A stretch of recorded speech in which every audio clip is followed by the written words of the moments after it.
So, good morning everyone. Welcome to the course unit 3 of our topic. So, the attributes of human behavior. What are the attributes of human behavior ba? So, the topics to be discussed today is all about the attributes of human behavior, the viewpoints in the study of human behavior, the personality and dimensions that affects human behavior. Okay, attributes. When say attributes or characteristics of behavior. Ano ba yung mga tong characteristics ng behavior natin? Number one, we have what we call overt behavior. Pag sinabi nating overt behaviors, these are the observable. Okay, ibig sabihin, ito po yung nakikita natin. Kung ano yung pinapakita ng ibang tao, that is the overt behavior. How about covert behavior? Covert behavior is the opposite of overt behavior. Bakit po?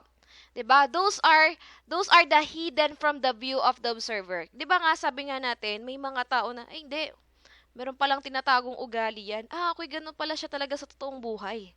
Okay? Usually yung mga overt behavior, ito yung mga pinapakita nyo talaga lagi. Ang covert behavior, ang nakakaalam lang niyan is kayo, sarili nyo, or yung mga close persons lang nyo. Mahal nyo, mama nyo, papa nyo, or yung mga first family nyo lang. Naintindihan niyo po, okay? Overt and covert. Para hindi kayo malito, tindan niyo yung letter C, close. 'Di ba? Parang close. And then O, it means open.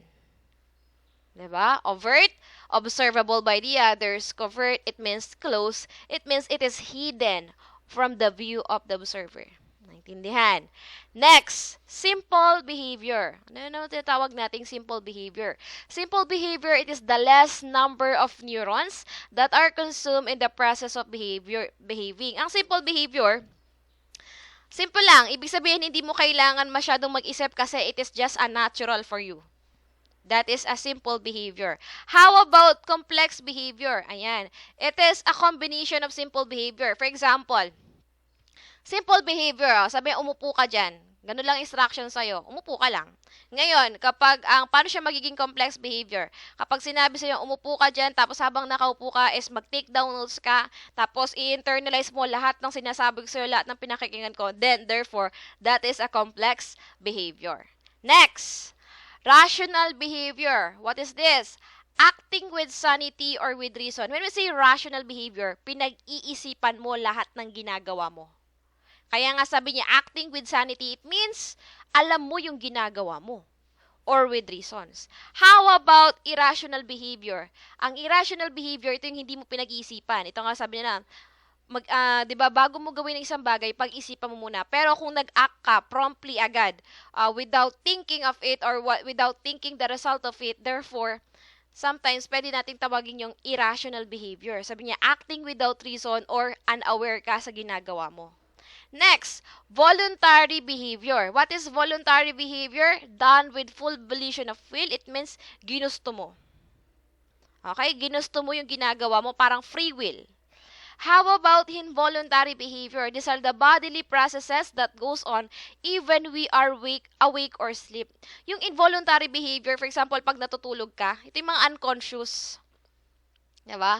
Na ginagawa mo, na hindi mo naman kailangan na iniisip pa eh. Diba? Kapag voluntary, iniisip mo yan kasi ginusto mo. Kapag involuntary, unconsciously ginagawa natin yan. Naintindihan na po niyan?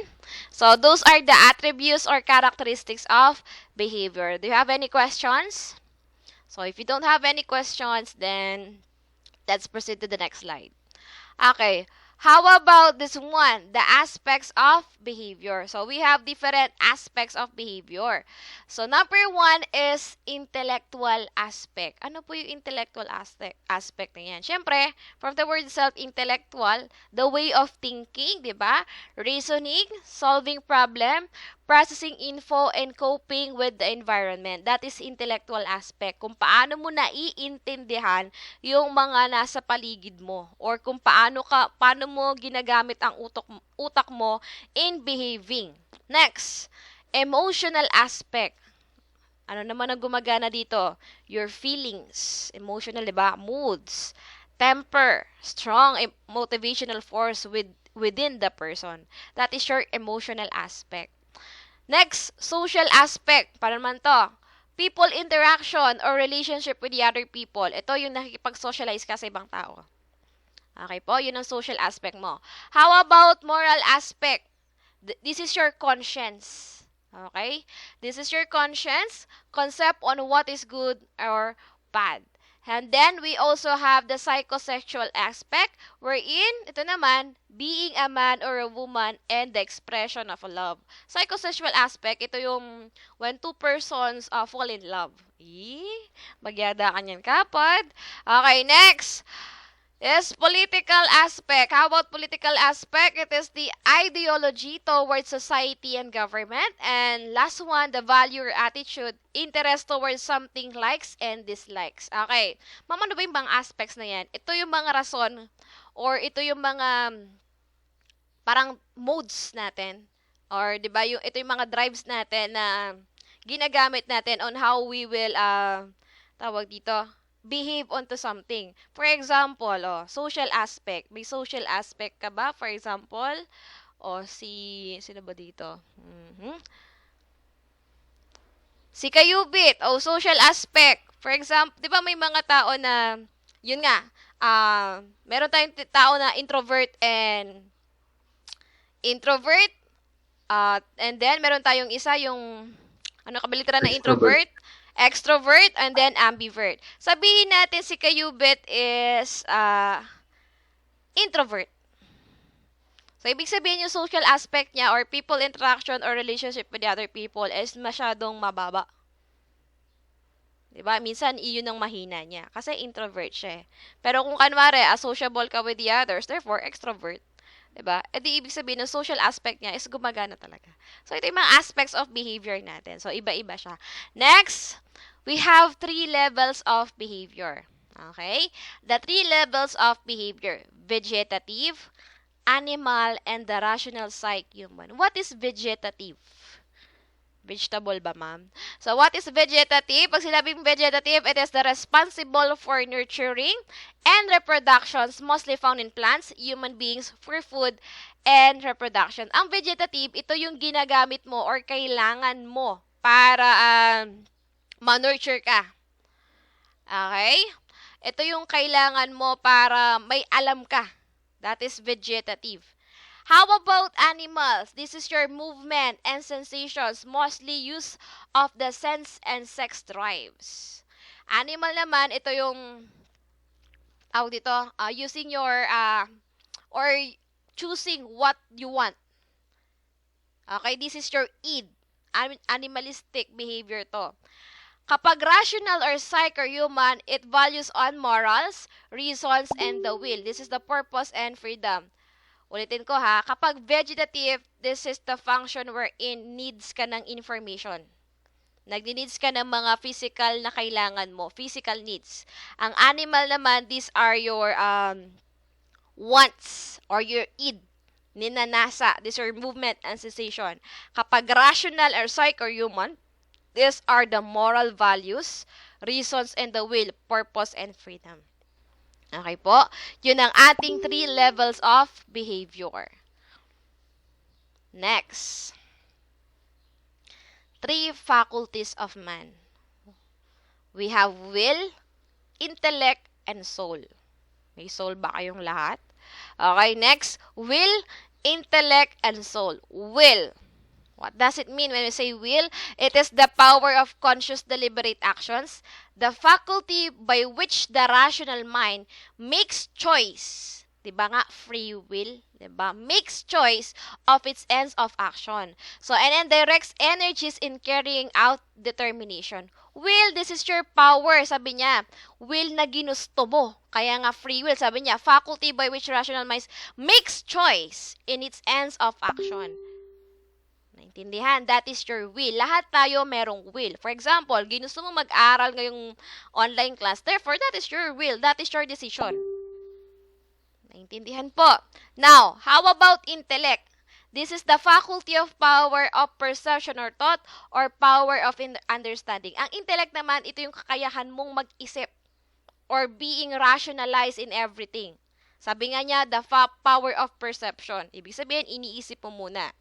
Nakuha? So, pwedeng ganito ang mangyari kasi niyan. Pwedeng intellect muna, di ba? Isipin mo muna bago ka magkaroon ng will. Di ba? Iisipin mo na bago ka mag-make choice or make decision. Naintindihan po ba niya? Next, soul. The last one. How about soul? It is the rational part, emotional, and volitional faculties in man, conceived as a forming entity distinct from, ayan, often existing independently of his body, the emotional faculty of man distinguished from intellect. How about soul? Mas deep kasi ang soul. Parang ang soul, ito yung pinaninindigan mo sa buhay eh. Ang soul, ito yung, ito talaga yung standards mo. Okay? When you have soul, parang nandito na rin yung conscience mo. Okay? So, naiintindihan mo yung mga bagay-bagay na kung gagawin ko to, 'di ba, makukonsensya ba ako? 'Di ba? Kung gagawin ko to, kung ito yung magiging decision ko, 'di ba? Sabi nga niya, it is a forming an entity distinct from. Ibig sabihin, that is your ganun ka, ganun ang pag-uugali mo or ganun ang ego mo sa sarili mo. Okay po? Next. Sabi nga niya, the emotional faculty of man distinguished from intellect. Ang intellect kasi pinag-iisipan mo. Dito, nag-i-involve na siya ng emotional faculty. Kaya nga sabi ko, papasok dyan yung conscience. Next. Goals and objectives of study in human behavior. Ano ba yung mga goals? Bakit natin pinag-aaralan tong human behavior? Kayo, ano sa tingin yung pinaka-goal nito? Diba? Number 1, to describe behavior whether normal and acceptable norms or its abnormal and deviant behavior. Pinag-aaral natin ang behavior para malaman natin if everyone or is acting in normal or acting in abnormal way. Diba? Kaya nga diba tayo nadidistinguish natin na parang may kakaiba sa kanya, ma'am. Parang may something sa kanya.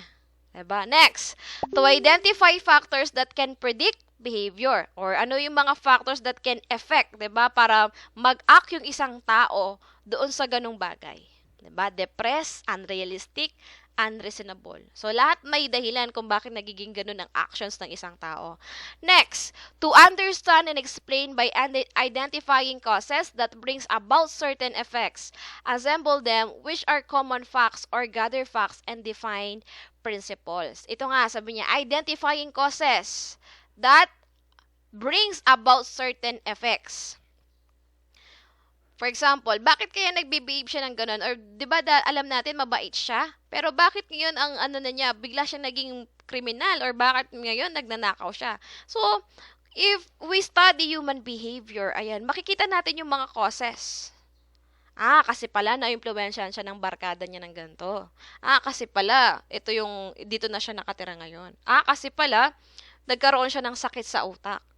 Next, to control and change behavior as a result of prediction. Ito naman, so since, kanwari, a person is behaving in abnormal way, syempre, kung pinag-aralan natin ng human behavior, therefore, ang pinaka-isang goal din niya is to control or to change the behavior.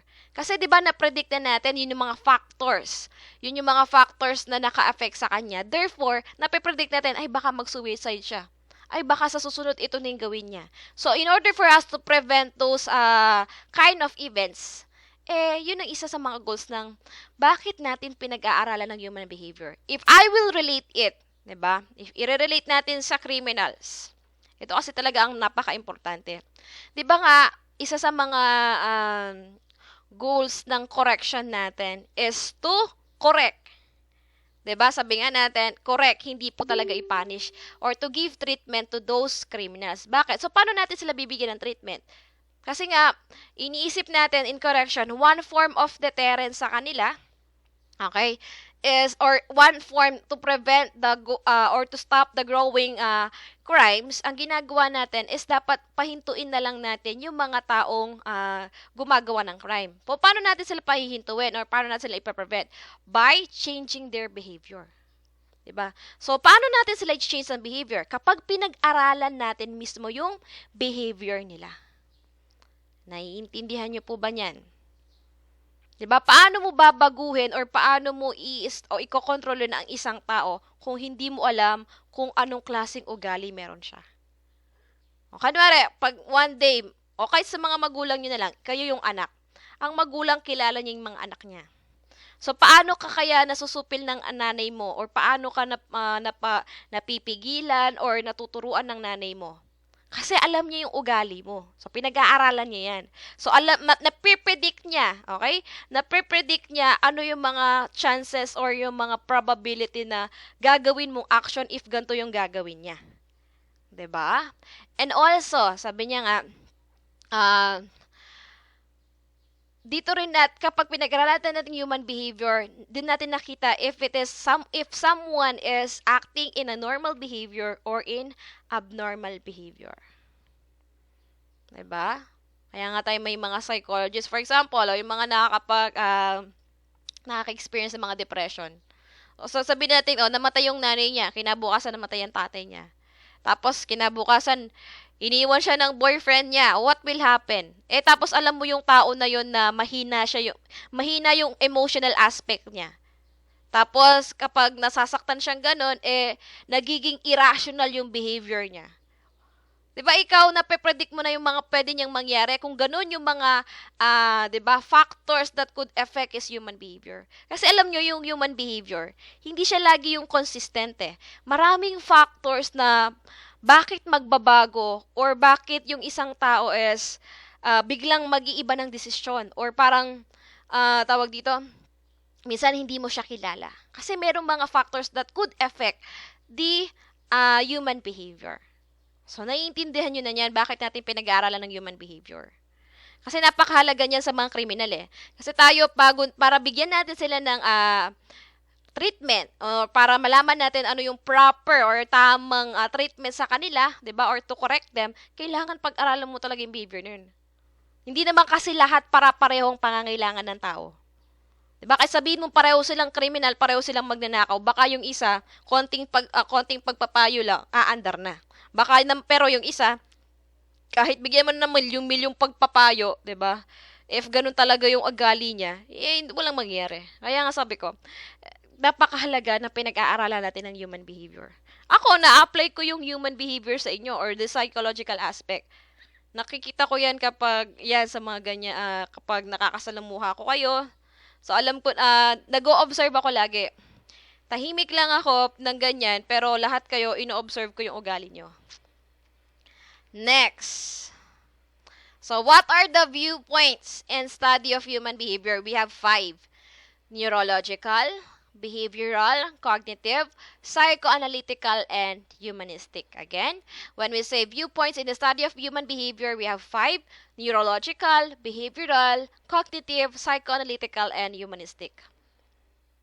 Okay, number 1, neurological.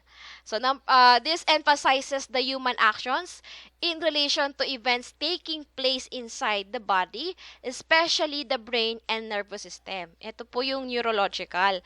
So, ibig sabihin, sabi nga niya, the human actions in relation to what's happening inside the body or in the brain and nervous system. Bakit Ba't kailangan may ganyan? Alam naman natin yung utak ang talagang nag-iisip, 'di ba? Kung ano ang gagawin natin. Yes, kailangan pa rin. Bakit po? Kasi may mga utak na hindi gumagana.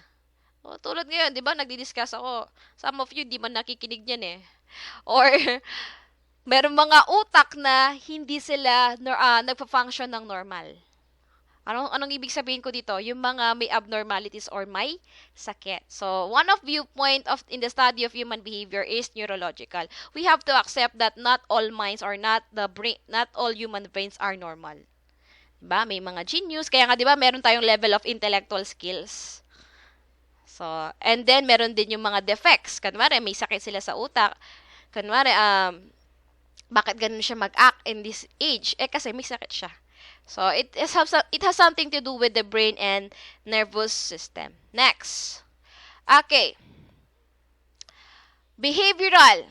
Okay? Behavioral, it focuses on the external activities that can be observed and measured. Behavioral, ito na yung pinapakita mo sa iba, Sabi nga niya, these are the external activities. Ibig sabihin, dito natin na measure or, okay, ganito pala ugali niya. Okay? Kung baga sa ano, ito yung mga overt personalities na nakikita natin yan. Next, cognitive. Ma'am, anong pinagkaiba ng cognitive kay neurological? Kasi dito sabi mo, ma'am, especially the brain and nervous system. How about cognitive? Ito naman, it concerns with the way the brain processes and transforms information in various ways. Ano yon, ma'am? Okay, makinig kayo. Ang pinagkaiba niya, kapag neurological, we're talking about the normal mind or normal brain or abnormal brain. Ibig sabihin, if may sakit ba siya or normal ba yung pag-iisip niya. Nakuha, if may sakit or walang sakit. Okay, sa human brain mismo, physical brain. Kapag naman cognitive, ito na. Normal lahat yan. Okay? Normal lang yan. Pero nagkakaiba-iba. Okay, kayo lahat. Meron kayong, siguro naman, dahil nag-aaral kayo ng CRIM, lahat kayo is, alam nating wala kayong sakit sa utak. 'Di ba? So, ibig sabihin, walang neurological misfunction sa inyo. Sa cognitive na lang tayo nagkakaiba-iba niyan. Kung paano tayo mag-iisip or paano natin ipaprocess yung information na natatanggap natin. 'Di ba? Sabi niya, it concerns the way the brain processes and transforms information in various ways. Naintindihan niyo po ba? So, ito na yung way mo na bakit ka, tawag dito, tinatransform nyo or parang paano nyo ina-analyze yung nare-receive nyong information. That is cognitive. Next, psychoanalytical. What is psychoanalytical? It emphasizes your unconscious motives. Ano po ba yan, ma'am? Stemming from repressed sexual and aggressive impulses in childhood. Ang psychoanalytic, papasok dyan yung id, ego, and superego. Ano po ba yan, ma'am? This is your instinctual drives. If you are watching Lucifer, sabi nga niya, what is your desire? Diba? That is psychoanalytical. Okay? Ito yung mga desires mo. Ito yung mga, tawag dito, ito yung mga id mo, ego. Yan, instinctual drives. Okay po, sabi unconscious motives. Minsan, may mga gusto ko talaga or mga, sabi nga nila, gusto mo or yung naisip mo, gusto ko talaga to. Pero, dahil, 'di ba? Tama naman ang rational thinking mo, pinag-iisipin nga natin. Therefore, minsan kahit gusto mo 'yan, nakokontrol mo yung sarili mo. Kaya nga sabi niya psychoanalytical, these are your unconscious motives. Minsan, 'di ba? O kanwari, may mga tao na gustong-gustong nanonood ng mga hindi bold, no? Baka isip niyo bold. Gustong-gustong nanonood ng mga, alam niyo yung mga movies na makadiri, yung mga kanwari, ganyan, or yung mga patayan, yung mga violent, Yes, yung mga violent movies. Okay. So, ganun ang gusto niya. Minsan, iniisip niya na gusto ko din gawin yan someday, pero hindi naman niya ginagawa. Bakit? Kasi unconscious motives yon. Minsan iniisip mo, bakit ko kaya gusto yung mga ganong, ba't type ko yung mga ganong movies? Pero hindi naman ganon ang personality mo. 'Di ba? Nagets niyo ba? Psychoanalytical, these are just on your unconscious motives or parang what is your desire? Ganun lang. Next, humanistic. Ito, it focuses on the subject's experience, freedom of choice, and motivation towards self-actualization. Humanistics, ito na, ito kung paano mo binavalue or paano ka nag-act in a certain way after na-experience mo ang isang bagay. So, the more na, sabi nga niya, subjective experience, freedom of choice, 'di ba? And motivations towards self-actualization. Ito na yung kung paano mo ipe-present yung sarili mo sa kanila. Based dun sa mga experiences nagkaroon ka. Sabi niya, the more na tumatanda ka, the more ka nagiging makatao. 'Di ba? Humanistic. Next. So, what are the factors that affect human behavior? Again, sabi ko nga, madaming dahilan, 'di ba? Madaming mga factors kung bakit nag-iiba-iba or bakit yung isang tao will act in a certain way. Okay? 3 major factors is nakagroup siya, heredity. Number 2, it is environment. And number 3 is learning. Okay, tignan natin. Heredity. Meron palang namamana po pala yung behavior? Yes. Okay, heredity. Genes are segments of cell structures called chromosomes by which parents pass on traits to their offsprings. So, genes are composed of chemical substances that give the offspring a tendency toward certain physical and psychological. Sorry, naputol siya. Okay? Again, pag sinabi nating heredity, ito yung mga genes na namamana nyo from your parents. So, heredity or tinatawag nating biological factors are those that explains by heredity the characteristics of a person is acquired, tignan nyo from birth, transferred from one generation to another. So, it explains that certain emotional aggression, our intelligence, ability, and potentials, and our physical appearance are inherited. So, yan yung mga factors. Isang for example, naka-experience yun na ba na yung tatay mo, pag nagagalit siya, nagbabasag siya ng plato. Nagbabasag siya ng mga, di ba may mga ganyan, pag nagalit siya, nagbabasag siya ng plato or kahit anong makita niyang babasagin. Ngayon, nung nagkaanak siya or nagkaapo siya, na-experience kasi namin ngayon yung tito namin, okay, yung alam namin, yung tito namin, pag nagagalit siya, alam namin na, nagtatapon ng mga baso, ganyan, hanggang sa naubos niya yung mga babasagin nila dun sa kanila.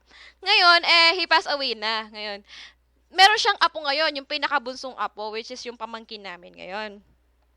Napansin namin, kapag nagagalit siya, nagbabasag din siya ng mga baso or yung mga sabi namin, namana niya. 'Di ba? Bakit siya may ganung behavior? Bata pa lang siya. Saan niya nakuha 'yun? Wala namang nakamana sa tito namin ng ganon, dun sa mga pinsan namin ng ganon. Hindi naman niya rin nakikita 'yun sa iba. Pero bakit meron siyang ganung behavior? Therefore, it runs with the blood, 'di ba? It runs in the blood. Ibig sabihin, namana niya 'yon. Kaya nga nakita namin na nag-action ng ganon, parang nabuhay sa kanya si tito. 'Di ba? Hindi naman namin siya tinuruan ng ganon. Hindi rin namin siya pinakitaan ng ganong ugali. Bakit may ganon siyang ugali? Ibig sabihin, totoo na namamana yung mga ugali. Kayo pag-isipan nyo, ano ba yung mga namana yung ugali? 'Di ba? Sa mga babae, wag naman sana yung katak-katak ng nanay, no?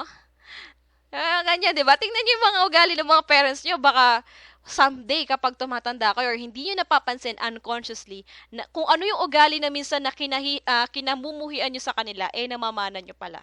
Ganun ka rin pala. Tingnan niyo, i-observe niyo lang. Kasi ako din, na-observe ko yun na kapag kanwari ako naman sobrang galit, si mami ko kasi pag sobrang galit din, ayaw niya nung kinakausap mo ng mga tao. And then, ako din, ganun din, habang tumatanda, napapansin ko, kapag ako sobrang galit na, or parang full off na talaga ako, gusto ko nagkukulong na lang ako sa kwarto, or bigla na lang akong aalis ng bahay. Sabihin, parang ayoko na munang may kumakausap sa akin until sa kumalmante lang ako. So, ganun din. So, sabi ko, okay naman ako pala to kay mami. Ngayon ko lang na-experience, pero nung bata ako, kinaiinisan ko yun, yung kanwari si mami ko, di niya kami kakausapin. Kinaiinisan ko yun dati. Pero ngayon napapansin ko, okay, ganun din pala ako. 'Di ba? O kayo, tingnan nyo din yung mga ugali nyo. Baka may mga namamana kayo or hindi nyo lang napapansin. Okay? Next, environment. Ito yung pinakamalaking factor. Yung kasi sa heredity is, lang yan pa-isa, pa-dalawa, ganyan lang. Hindi naman lahat namamana. Ito, environment. Malawak na to.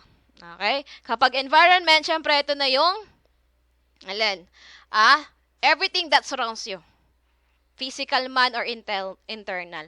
Environment, sabi niya, it consists of the conditions and factors that surround and influence an individual. Again, these are the factors that surround and influence individual.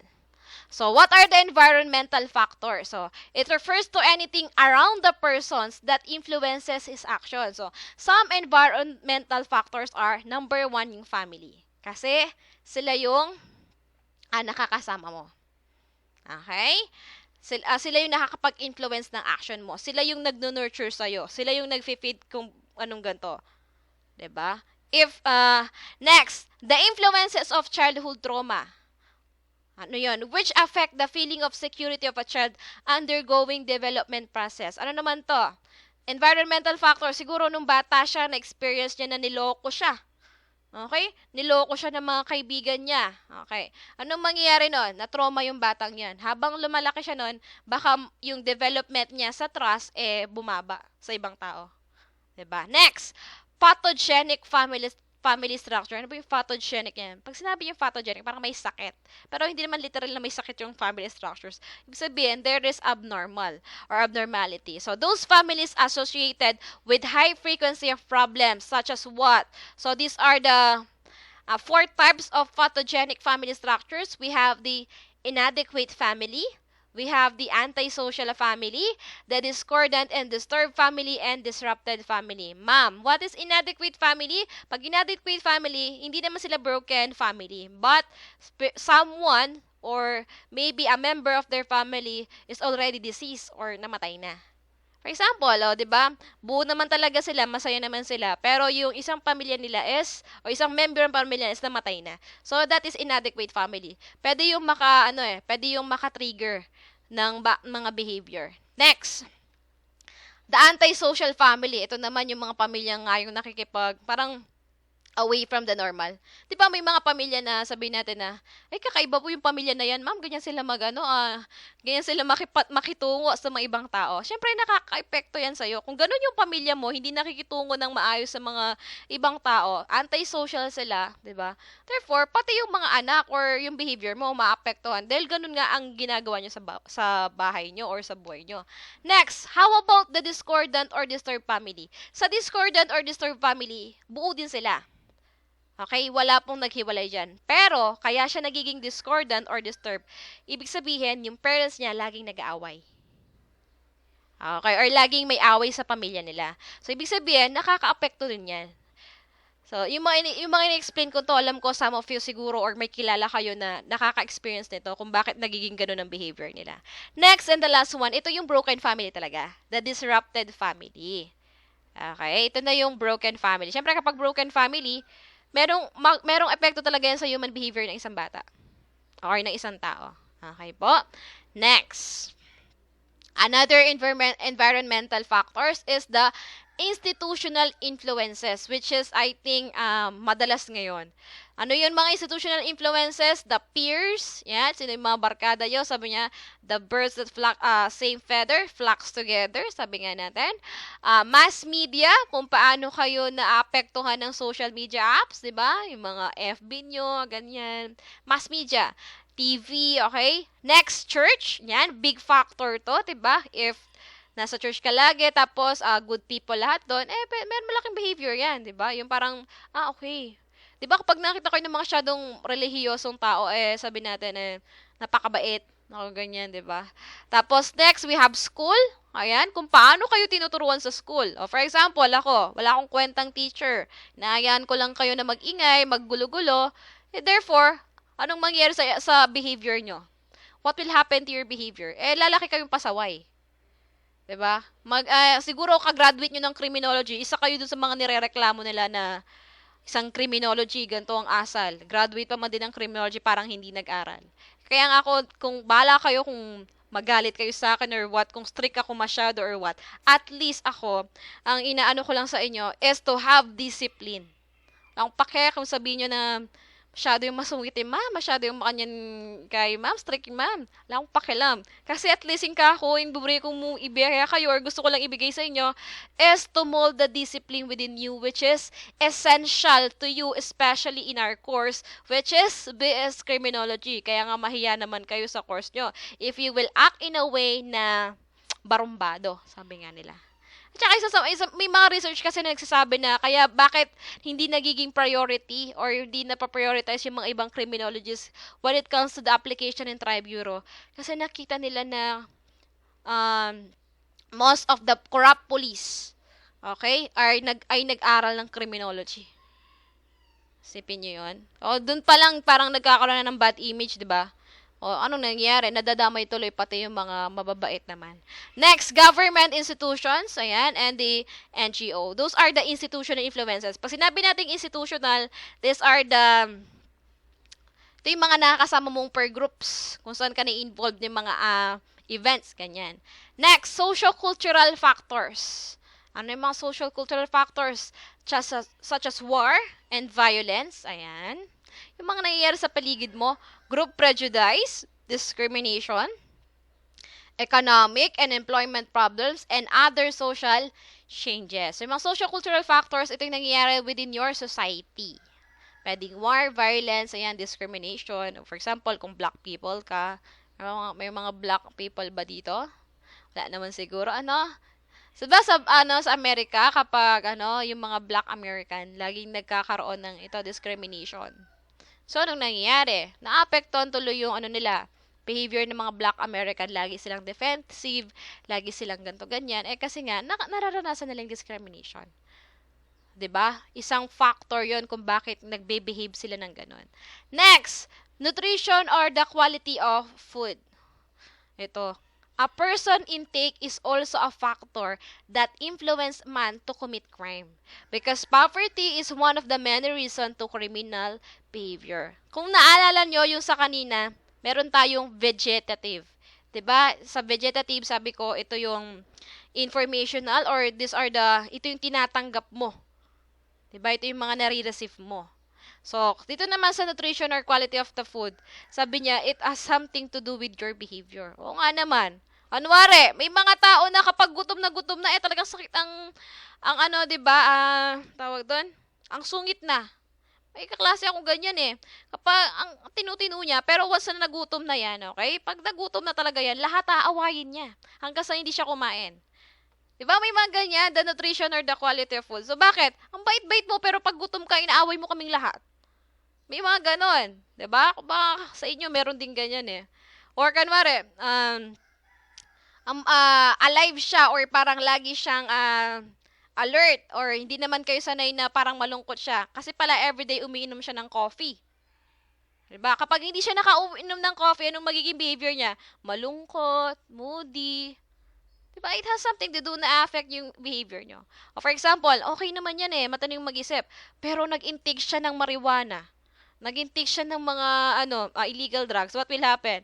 Yung mabait niyang behavior naging ng hippies, masyado ng rock and roll, di ba? Parang tawag dito, iba na yung ugali niya. So sabi nga niya, it has something to do with the nutrition or the quality of food that you intake. And next, further, sabi niya, environment as a factor affecting behavior pertains to all conditions inside and outside of an organism that is in any way influence behavior, growth, development of life process. So, we have physical environment and internal environment. So, what is physical environment? Physical environment, these are the external forces. All things in this world that affect man directly and stimulates the sense organ, social environment are physical influences stemming from outside contact with the other people. Physical environment, ito po yung mga pakikisalamuha mo sa ibang tao. So, we have the primary social group, your family or your home, and then the neighborhood, or mga chismosan yung kapitbahay, diba? How about the broader social group? Ito yung sa school, sa church, diba?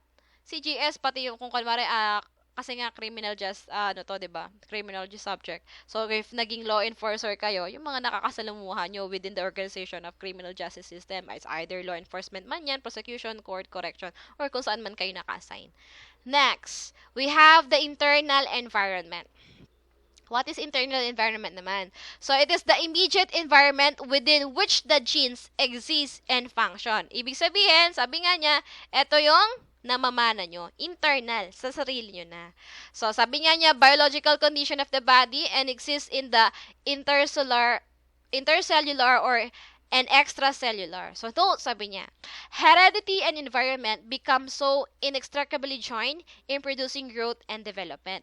It becomes impossible to segregate the influence of these two factors. Sabi nga niya, ang heredity, sabi niya, at saka environment is magkasama yan.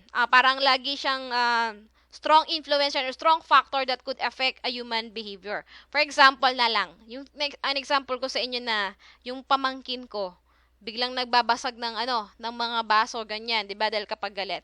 Kung i-apply ko siya sa environment, 'di ba? Sabi ko nga sa inyo, hindi naman namin pinakita 'yon. Hindi naman niya nakita 'yon sa amin or wala kami pinakitang ganun na tawag dito, pinakitang ugali niya. Pero tignan niyo sa environmental factors. Kung pinakita namin yung ganung ugali na, for example, nagbabasag din kami. Therefore, ayan o, mai-influence siya ng kanyang family. Nakita nyo? 'Di ba? Minsan, hindi natin sila namamana, pero naa-adapt natin sila. Nakuha po. Again, minsan hindi natin talaga sila namana personally, na trait na nabasa talaga sa inyo, pero dahil nakakasama mo sila, namamana natin sila.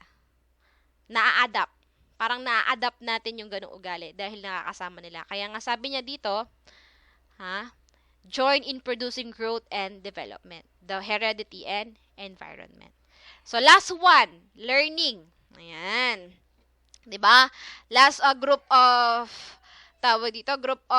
factors that could affect a human behavior is what we call the learning. Ano ba yung learning? This is the process by which behavior changes because of experience or practice. If you could remember, next parang na-discuss ko to ng bahagya ng last week. 'Di ba?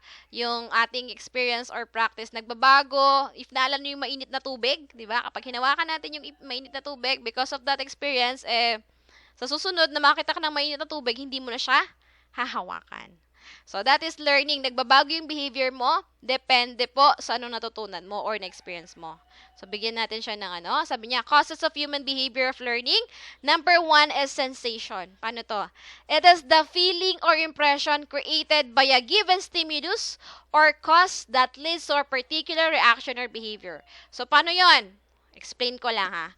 Human senses, we have 5. Alam niyo naman yan, di ba? So, visual, mata. Olfactory, that is your smell. Cutaneous, that is your touch. And then, we have the auditory or hearing. And then, the gustatory or your taste. Ma'am, sabi niya sa sensation, it is the feeling or impression created by a given stimulus. Ibig sabihin, dito mo unang nare-receive yung isang message or isang stimulus sa ating mga 5 senses. Paano ka makaka-receive ng mga messages, 'di ba? Paano mo ma-receive yung isang stimuli? Because of your 5 senses. It's either nakita mo, it's either naamoy mo, it's either nahawakan mo, it's either narinig mo, or natikman mo. Naintindihan? So, after ng sensation, meron tayong perception. Siyempre, for example, perception refers to the person's knowledge of a given stimulus, which largely help to determine the actual behavioral response in a given situation. So, ibig sabihin, pag nagkaroon ka ng message or nabasahan ka ng message through your 5 senses, anong mangyayari nun? I-analyze mo yan. Ito yung tinatawag nating perception. So, anong i-response mo? Anong magiging response mo or anong magiging behavior mo if ganun ang nakuha mong stimuli or nakuha mong message? Diba? That is your perception. How about awareness? Paano yung awareness? This refers to the psychological activity based on interpretation of past experiences with the given stimulus or object. Ibig sabihin, aware ka na dun sa mga ganung nangyari. Bigyan ko kayo ng example para hindi kayo nalilito. Sensation. Balik tayo sa mainit na tubig. Sensation, nakakita ka ng mainit na tubig, hindi mo alam yon.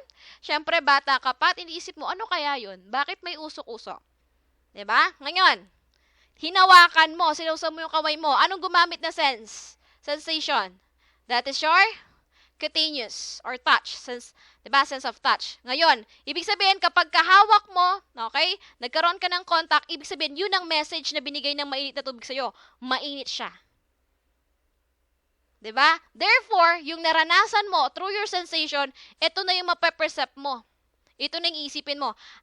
Okay. Kapag pala hinahawakan ng ganung bagay, okay, yung ganung stimulus, therefore, mainit siya. Masakit siya sa kamay. Sa susunod, hindi ko na siya,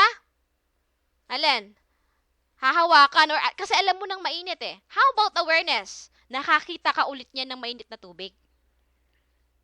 Diba? Nakakita ko ulit ng mainit na tubig. Ang tanong, hahawakan mo pa ba? Hindi na. Because awareness is based on interpretation of past experiences. Therefore, yung naging ugali mo nung first time mong nakita yung isang bagay, baka mag-iba siya because of this awareness. Kasi alam mo na. Diba? Nag-guess nyo na yan kung paano gumagana tong learning? kung paano naaapektuhan yung human behavior nyo because of learning. For example, kayo lahat binagsak ko kasi di kayo nakikinig. 'Di ba? Anong mangyari nun? Pwedeng visual, 'di ba? Nakita nyo bagsak kayo, ganyan. Anong mangyari nun? Okay, kapag pala ganito ugali namin kay ma'am, pag ganito palang ginawa ko, 'di ba? Mape-perceive mo na mababagsak kaming lahat. Sa susunod doon, nabibigay ko ng gantong exam or may pinagawa ko, alam mo nang gagawin mo. Bakit? Kasi ayaw mo na mabagsak. That's based on your experiences. So, ganun nagwo-work yung learning natin. Learning or paano na-affect ang human behavior. 'Di ba? Minsan, 'di ba, kapag na-experience mo na yung isang bagay na alam mong mapapahama ka or you will experience pain, hindi mo na ulit-ulitin. 'Di ba? Pero yung iba, medyo, syempre, manhid yata, gustong-gusto yung ulit-ulit. Natutunan na nila yon pero uulitin lang nila. So, next, personality traits that affect human behavior. Ayan, we have extroversion, introversion, and ambiversion. Extroversion, this is characterized interest directed towards external environment of people and things rather than towards inner experiences and oneself. So, kung nakita nyo to, di ba, yung picture, extrovert, parang socialize siya. Yung araw niya is palabas. So, frequently seeks stimulation, excitement, and thrills. Sino ba yung mga extrovert dyan? Mga extrovert, ayan, willing lagi yan. Social outgoing, that's sabi niya, external, directed toward the external environment. Those are the extroversion or extrovert. We also have the introversion, sabi niya, characterized by direction of interest towards oneself. Ito naman baliktad, tignan nyo ha. Yung extrovert, yung araw niya palabas. Ang introvert naman, papasok sa kanya. So, introversion, sabi niya, one's inner worlds of experiences. Introverts, in contrast, tends to be more reserved, less outgoing, and less sociable. Sino ba yung mga ganyan sa inyo? Mga introvert.